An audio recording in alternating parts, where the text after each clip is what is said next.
On this week's episode of Ride the Lightning, the Tesla Motors unofficial podcast, Tesla finally announces the 100D battery, Autopilot is vindicated by the US government, the Gigafactory will make more of Model 3 than just the battery packs, and more.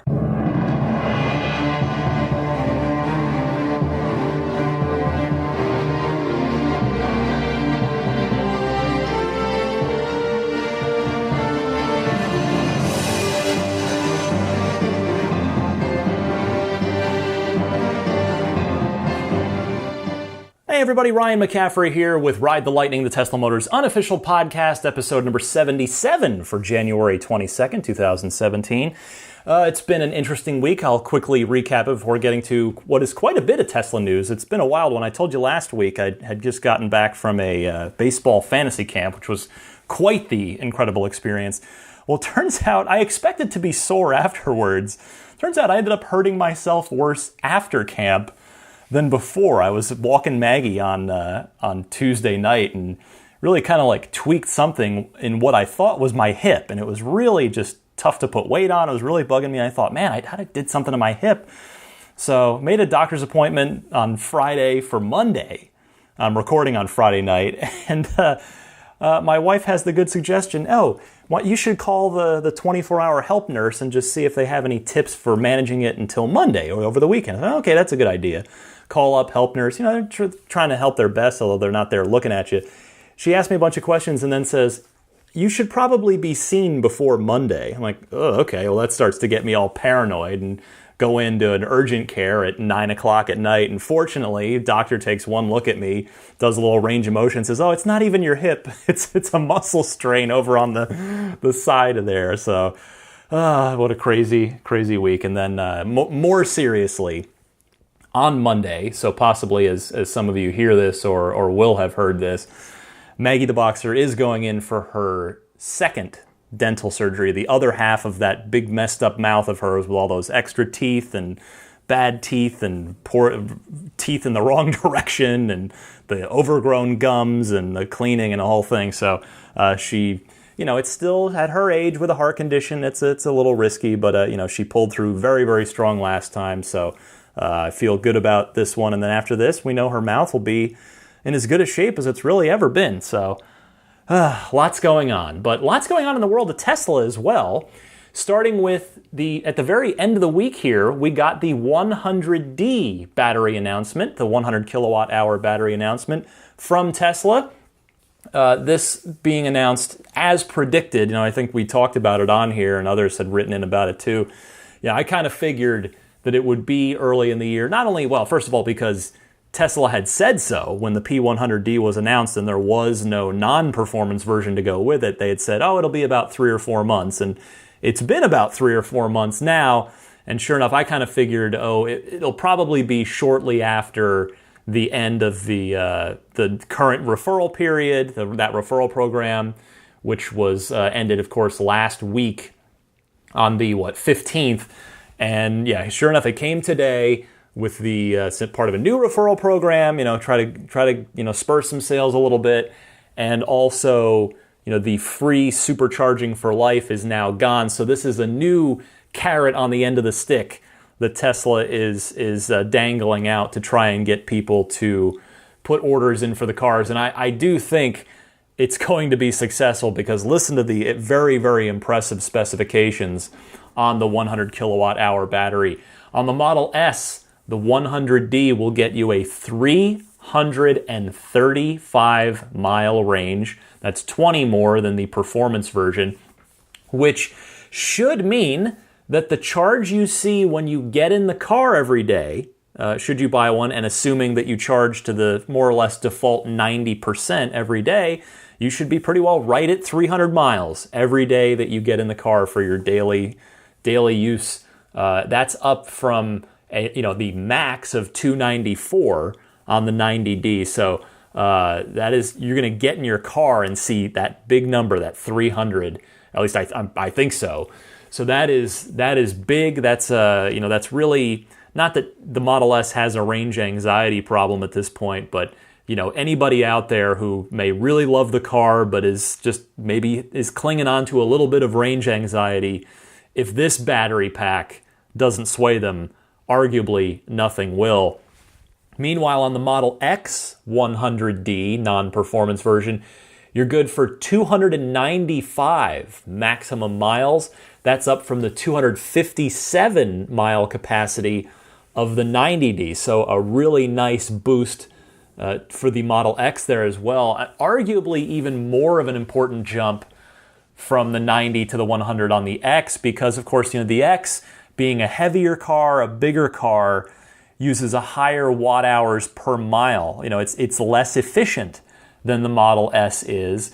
So having that bigger buffer there, 295 mile maximum theoretical range, should do a lot for Model X. I really expect that the 100D in both cars is going to become very, very popular because you get fantastic range in either one, and you still get great performance. It's rated the same as the 90D, 4.2 second 0 to 60 time on the Model S, meanwhile 4.8 seconds 0 to 60 on the Model X.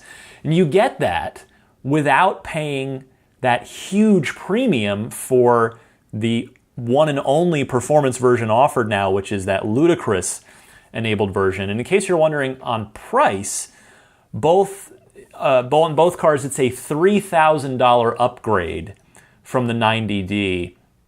Now the question is, a question is simply, will the 90Ds start shipping as 100 kilowatt, 100D packs with a software upgrade option? Because that's certainly something we've seen from Tesla in the past, particularly as they transition out of making the physical 90 kilowatt hour packs. But Tesla's history definitely suggests that the 90D is going to get phased out fairly soon. I would surmise, my best guess would be that that's going to occur within a quarter or so, fiscal quarter, maybe less. I do see, that's what's happened to every bet. The 70 went away, the 60 went away, and of course eventually came back in software limited form. But of course the 85D went away when the 90 came in. So this is not new for Tesla. But yeah, I really, it's on paper, it sure seems like that is a very, very worthwhile $3,000 upgrade to your order. If you're in the design studio looking to buy a car, you're looking at a 294 90D versus a 335 100D on an S, and then a 257 mile Model X versus a 295 mile. So quite a boost there. So that was the big news for Tesla this week. Also, though, this was an interesting announcement made by Nevada Governor Brian Sandoval, and that is that the Model 3 motors, the electric motors, will be made and manufactured at the Gigafactory, which is really cool. I mean, that's more for the Gigafactory to do, which is going to necessitate an additional 550 jobs in Sparks, Nevada, which is great news for that state and for Tesla as they continue to hire more people all around the country at all of their various places. But obviously the Gigafactory is, currently, I think it's fair to say that the Gigafactory is the second most important building in the Tesla empire, with of course the Fremont factory, the Tesla factory, being the most important. But it sure seems like we're heading for a time when, Teslas are made in California, but maybe they won't. Maybe they'll also be made in Nevada at some point entirely. At least, if not all of them, some of them. That's not to say they can't have two plants running if they are able to scale up enough over the coming years. Because remember, Elon has said that he'd ideally like to have the factory sit on top of a lithium mine and have a car come out. So it wouldn't surprise me at all if the Gigafactory ended up turning into a full-blown second car factory at some point. Maybe the Gigafactory will manufacture the threes. Maybe the Gigafactory will end up manufacturing the minibus or the semi-trucks. I mean, it's entirely possible. I mean, especially the semi. Once they get to that, that's going to be a very, very different manufacturing process than what goes on in Fremont now with the S, X, and pretty soon the 3. Of course, they're prepping the Fremont factory now with the Model 3 production line. So that is interesting. And also worth noting here, Tesla, it was announced by Nevada Governor Brian Sandoval, Tesla will invest an additional $350 million to outfit the Gigafactory with the production lines necessary to make those electric motors and gearbox components. So the good news, that's good news for Nevada. Nevada stepped up and gave Tesla a fairly sweetheart deal. They gave them the best offer. Remember New Mexico was competing for the Gigafactory. Arizona was in the mix for the Gigafactory for a little bit, since certainly so was California. And Nevada stepped up, gave Tesla the best offer, and Tesla is now really, I don't want to necessarily say, I don't want this to be taken literally as repaying Nevada for that, but they are validating Nevada's trust and investment in Tesla with the continued, not only the growth and usage of the Gigafactory, but the fact that it's all proceeded on or ahead of schedule. So more good news there for Tesla and for Nevada. So for you fellow Model 3 reservation holders, our cars will be made in California mostly, but the sort of almost a good chunk of the chassis, you got the battery pack and the motor or motors, depending which configuration you decide to order, will be coming out of Nevada. This was a fun Elon tweet this week. I wish I could take credit for this, but no, there's a gentleman on Twitter who asked Elon, could you shed some light on what the Tesla logo represents, please? So many theories out there, but no one knows. And Elon caught him in a tweet-happy mood. He ran off a handful of tweets. He replied to this saying, similar to SpaceX, the Tesla T, is like a cross-section of an electric motor, just as the X in SpaceX is like a rocket trajectory, if you happen to look at that sort of swooping part of the X in SpaceX. And I never knew that. I never knew that about the Tesla logo. So I thought that's a fun little bit of Tesla trivia that you can now use to, I don't know, if you're playing some sort of trivia game with maybe on like a board game night or something, or just some fun thing to take to your next Tesla outing, whether you're in a Tesla, one of the Tesla clubs, if you're an owner now or an enthusiast. So I thought that was pretty cool. And by the way, I do want to just go on record. I love the Tesla T logo. I've always liked it. A car company logo is a I know it's all marketing, right? But for me, I've just always, when I was a little kid in school, and I was always into cars as a little kid, I used to draw the car manufacturer logos in like the spiral bound notebook, like the little, the Chevy symbol, and I wrote a whole lot of DMCs, a lot of DeLorean, that backwards D, and then DMC, that was such a cool logo too. But I always liked the Tesla T logo. It's simple, it's elegant, and it's just cool. Like it's cool. I got a new shirt for Christmas from my in-laws that says, it's Tesla it says made in California. It's just the T logo is just cool. I love the Tesla logo. So I thought that was a fun little thing to share. Getting a bit more serious here, moving on, Autopilot has been cleared, Tesla has been cleared, and Autopilot itself has been cleared by the National Highway Traffic Safety Administration after their investigation into the fatal Florida crash back in May that killed Joshua Brown.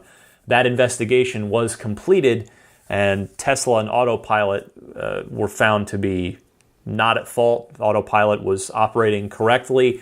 This is a quote from the report.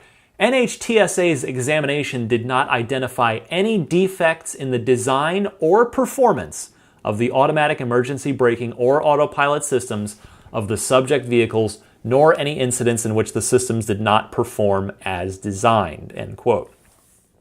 Now, the data shows that this was the thing that Elon latched onto and did tweet out. The data shows that the Tesla vehicle's crash rate dropped by almost 40% after auto steer installation.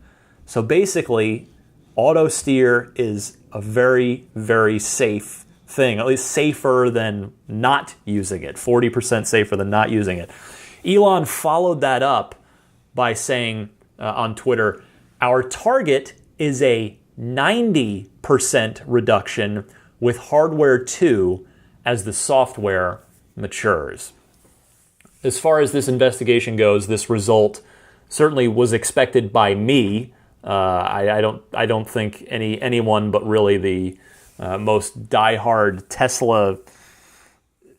What's the opposite of enthusiast? Haters is too obvious of a word, but the bears, I guess, were maybe rooting against this. But I expected Tesla would be vindicated. And for me, again, I've said this a lot in the past, but Elon and Tesla have earned the benefit of the doubt on these things for me. And it's really great to see them be formally cleared. And better yet, it's even better to see independent data verifying Tesla's own Autopilot safety claims. So that was good news this week. I wanted to share with a couple more stories, but first, while we're on the subject of Autopilot, I wanted to share a fascinating letter, an email I received from Todd Wilson. Listen to this.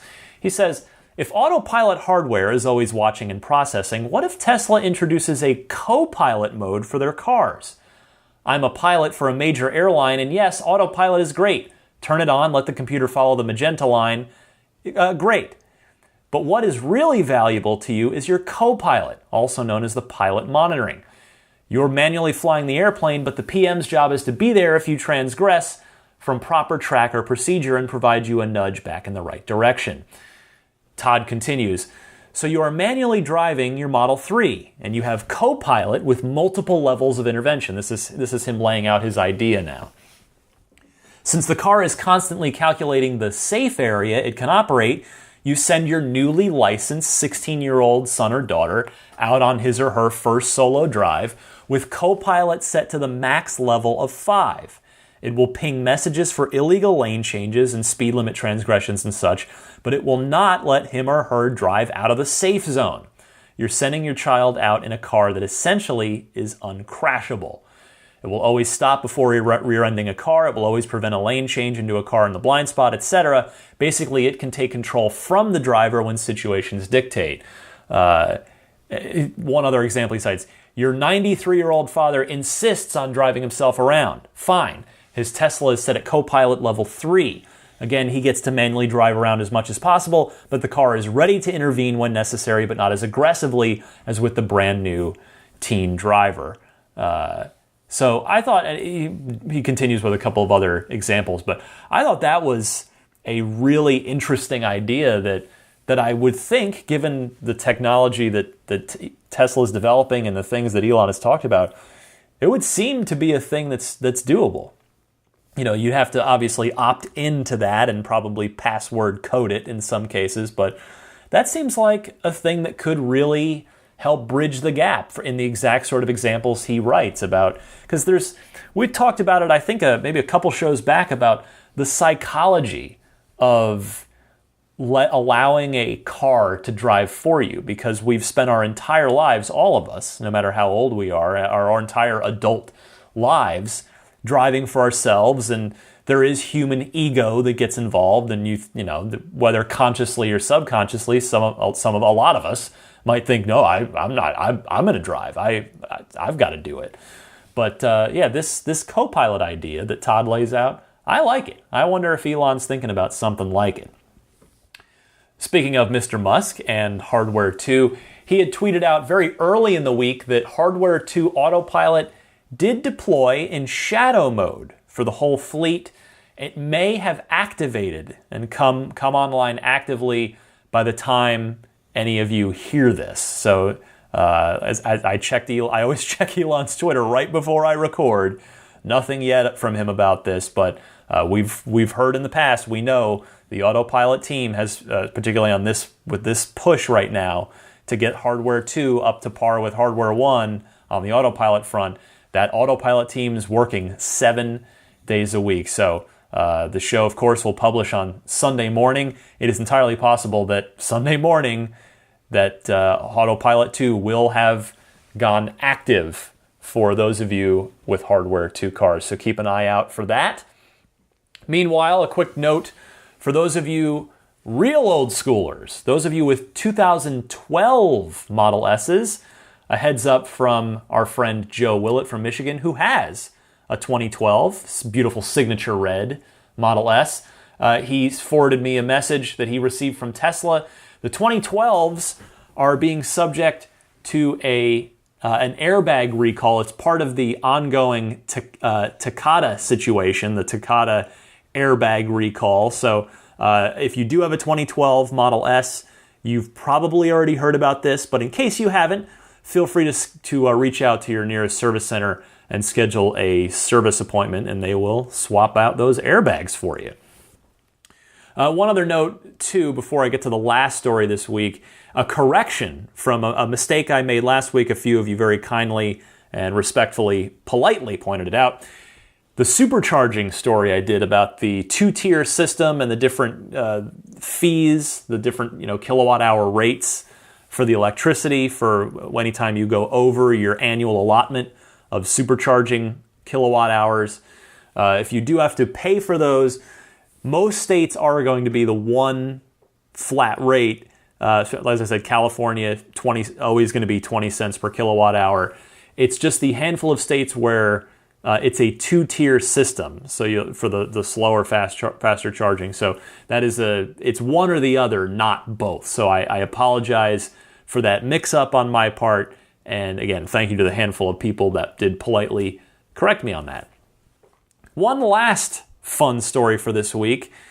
A P100D race car was unveiled, capable of a 0 to 60 time of about 2 seconds flat. It does 2.1 seconds up to get to 100 kilometers per hour, which is, as many of you probably know, that's 0 to 62 miles per hour is how that translates. So you got to figure that shave off that last 2 miles per hour and you might be at 2 seconds flat. It is part of, this is the Electric GT Racing Series. It is an all-Tesla, all-electric racing championship that was, they recently announced that they were going to use P85 pluses for the cars, but when the P100Ds come out, they were so darn impressive that they decided to switch and have all the cars be P100Ds to race around with. So they unveiled the first car. You may have seen pictures of it online. If not, it is cool to look up and check out for yourself. They unveiled their modified version. This comes via Electrek at the annual Autosport International Show in Birmingham, and the racing series, the Electric GT Championship Series, will take place on racing circuits in Europe and in the Americas later on this year. Electrek noting there will be 10 teams and 20 drivers who will compete across 7 races during Season 1. Weekends will consist of a 20-minute practice session, 60-minute qualifying, a day race of 60 kilometers, and a dusk race of the same amount. Each round will be a weekend-long festival of technology and innovation for sustainability in and around the circuits. But it's worth noting, by the way, professional race car driver and noted Tesla owner and enthusiast. You may be familiar with her. If not, I highly encourage you to follow her on Twitter. She's wonderful. In fact, I've been meaning to reach out to her, see if she might want to come chat on here sometime. Leilani Munter is participating in the Electric GT Series. Should be really fun to watch. Electric car racing is only going to become more and more prevalent as the battery technology advances. Of course, bigger battery packs that have better range, that can manage the heat better for when they're really put pedal to the metal for really run hard. So I think this is very, very cool. And then as for the performance of this, you might imagine that they had to drop a lot of weight in order to get that 0 to 60 time down by another half second from where it is now. And indeed, that's exactly what they did. They stripped the interiors, if you check out the photos online, and they also said they modified the suspensions and braking systems. They're also some of the body panels have some flares for a little additional aerodynamics. They've got the big whale tails on the back for downforce. But yeah, this should be a fun racing series to check out. So look into that if you are curious. And that wraps it up for the news this week. We've got a handful. We got three phone calls coming up in the Ride the Lightning hotline right after this.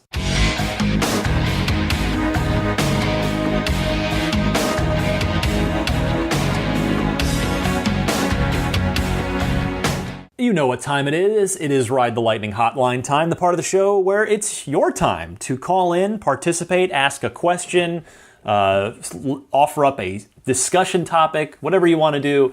So if you've got questions, comments, or discussion topics, give me a call anytime. It's a toll-free number, and that number, which you can call or Skype if you like, 1-888-989-8752. That's 1-888-989-TSLA.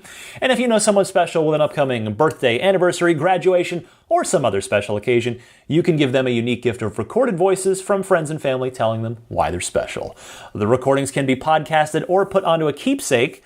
Visit lifeonrecord.com to learn more. First up is Mike from Charlottesville, who has a Model 3 question that is worth pondering as we get closer and closer to the Model 3 reveal Part 3 that we'll be looking for in March-ish. Mike, go ahead. Hey, Ryan, this is Mike from Charlottesville again. Now, this is kind of pertaining to the Model 3 in terms of the all-wheel drive option versus the rear-wheel drive option. Now, with all-wheel drive, you'll have a front motor. I'm just curious how you think that will affect the overall storage space with the front. So keep doing what you're doing. I love the show, and thanks. Bye. Thank you for the call, Mike. So it's entirely possible that the frunk storage space hit, that the hit that the Model 3 will take in that department won't be as severe as the S. And I have no facts to base this on. This is purely speculation on my part. But the reason I say that is because the Model 3 was absolutely almost 99% guaranteed to be designed from the get-go, from paper, to have an optional second motor in the front. Whereas with the S, I'm not actually sure if it was designed to ever have a second motor from square one, or if it was a thing, because of course the D's, the dual motor cars came a good bit later. They came, 2 years later. So, the X's were designed for it from day one, but the S's not necessarily. And so, in the S, that second motor really eats into your frunk space. I think for most people, it's a worthy trade-off to get that additional range and traction and performance. But nevertheless, there is a sacrifice you make there in the frunk for having that second motor in the S. But that's what I'm saying. It's possible that if it's been accounted for from day one with the Model 3, that it might not actually be as much of a loss of cargo space in the 3. Obviously, no one has gotten a look inside the Model 3 frunk yet. Much has been made of the rear trunk. There are photos of that online. There were, of course, that was one of the biggest topics, biggest bits of discussion coming out of the Model 3 reveal was I don't want to call it a panic, but let's call it healthy concern on reservation holders' part that it's not a hatchback and that it wouldn't be able to hold as much as the S, and etc. And Elon took to Twitter to kind of reassure people and say that they were making adjustments to that trunk area. But remember too, the Model 3 is only a foot shorter in length than the Model S is.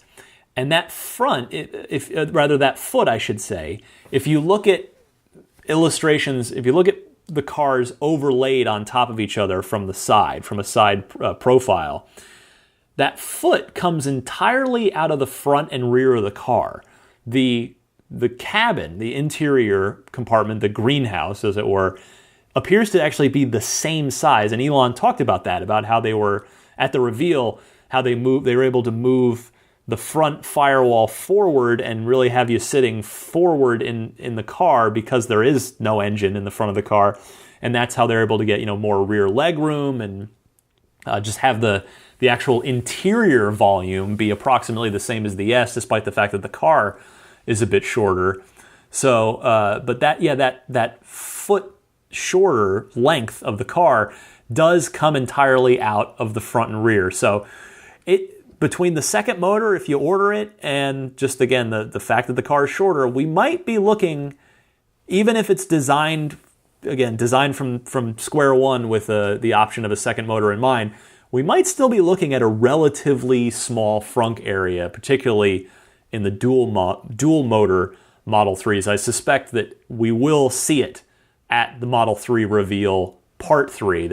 I've got to figure if that's going to be, here's everything about this car, that either Tesla will open up that frunk themselves or it's going to get photographed and posted online with that frunk open. Let me move now to Justin from New Jersey reacting to a Level 5 autonomous Tesla discussion from a couple shows back.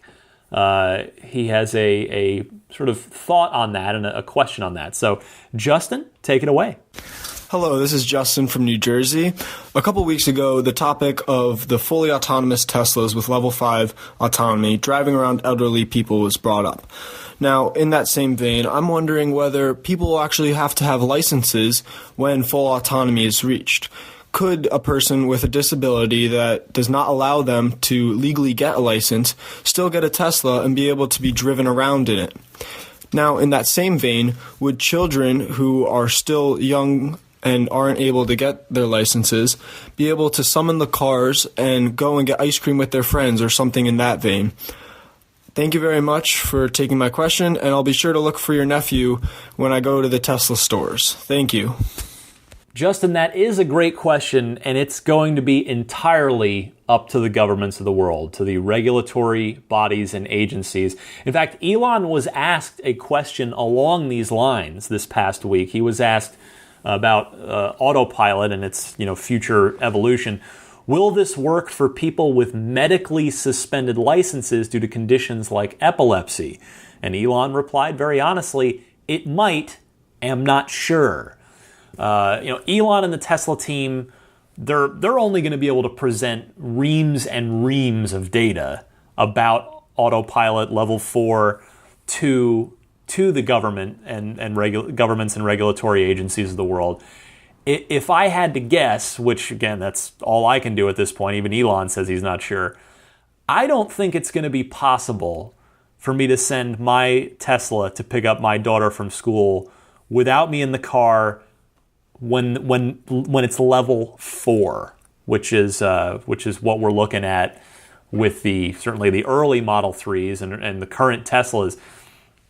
Because remember, level 5 is described as a car that doesn't even have controls for a human to operate. So I think as long as there are steering wheel controls, there will probably be a worry, probably a valid one, that kids might climb into the front seat, the driver's seat, and try to take control of the car, thus putting themselves and others at great potential risk. But again, if we get to a level 5 scenario where there simply is no human way to control the car manually, if we get to that point, when we get to that point, which I do think that level 5 could take a good while. Level 4, I think Elon's going to have us at fairly soon, sooner than we think. But with level 5, I think it would make no difference to the governments and regulators at that point, whether, there's just a kid in the car or, a vision impaired person or what have you, because that person would have no way of even possibly controlling what the car is doing. But it's a great question to bring up, and it's definitely something that is going to have to be figured out in the coming years. Final call this week, third and final call, comes to us from, hope I'm pronouncing this right, I listened to this a few times closely, I hope it's Vahe from Vegas. wondering if automatic emergency braking might do something else to help protect the car and its occupants. So take it away, sir. Hey, Ryan, Vahe from Vegas. I just had a quick question for you. I know with the video all around the internet of the Tesla predicting a crash and stopping before it rear-ended somebody, with all that going around, one of my coworkers actually brought it to my attention. I haven't heard of it, but if a Tesla is stopped and somebody is not braking, from behind is about to rear-end him or her, will the Tesla actually adjust, move up, get out of the way completely? Just wondering if you've heard anything about that. Talk soon. Bye.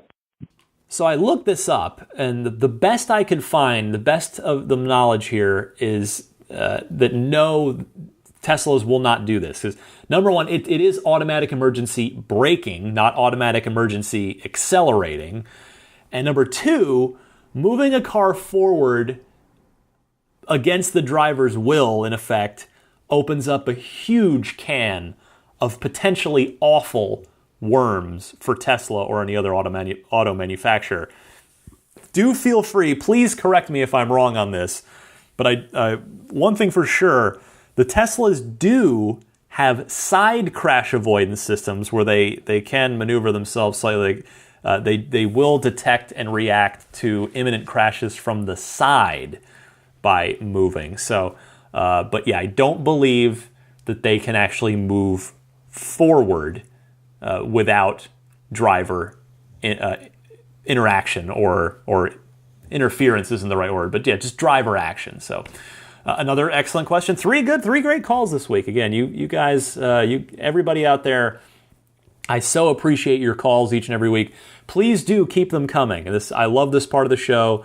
So if you've got a Tesla topic you want to talk about, whether it's reacting to something I said or another caller said this week, you just got something Tesla on your mind, do give a call. It's a toll-free hotline. You just leave a nice, easy message there. The toll-free number, 1-888-989-8752. Or you can just record something into your phone in the voice recorder and email me that. The email address is teslapodcast@gmail.com. Details on the new referral program, which, as expected, did kick in, and it's a doozy. They have revised. They've really made the new referral program extra interesting. So those details plus a few other final points for you right after this very quick musical break.